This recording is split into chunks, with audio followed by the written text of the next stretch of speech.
Okay, I'd like to walk through the solution for this problem number 20 from exam 3, where you're given the finite state machine, okay, with the register transfers and the control signals A that negotiate your way through the states, along with the data path that supports the state machine.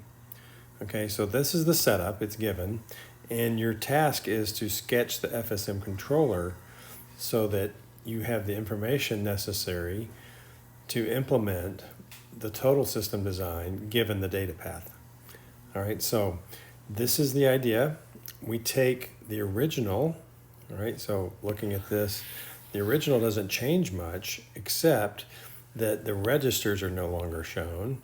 Instead, it's the signals that load the registers.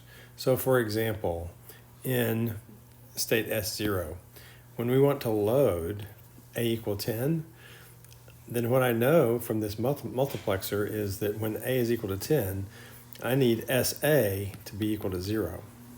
All right, so that chooses this particular multiplexer input and loads the value of 10.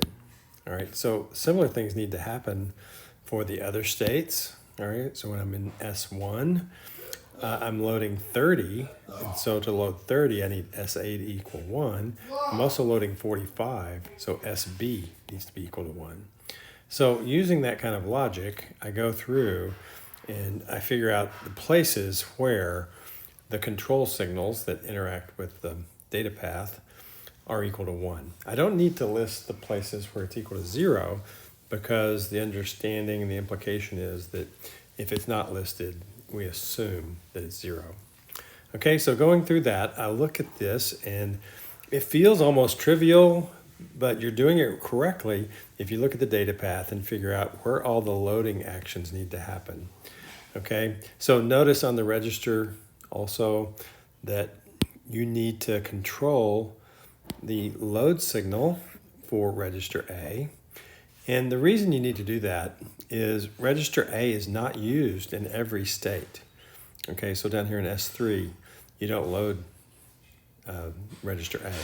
And up here in S0, you don't load B. So load B would be 0 in that state. Okay, so you figure out that logic, and now you've got all the control signals that you need to implement the system. Okay, so from there, it just becomes one's hot. Okay, so we're looking at this. How do I get to state D S0? Well, I can get to S0. Let me use the pen here. Hang on, let me erase that. Okay. The input DS0, the way we figure that out is we figure out what paths lead us to S0. So I can get there on A bar. So A bar from Q0. All right, I can also get there from S3. Okay, on S3, we always just go there once we get to S3. So this would be OR S3. All right, same thing for S1. How do I get to S1? Well, I can get there from A, from Q S0. All right, so these are the normal one's hot implementation equations for a state diagram. Okay, where a lot of people had a little bit of trouble was specifying the load signals. The load signals need to be determined in terms of the state memory. So the state memory is the QS0, QS1, QS2, QS3.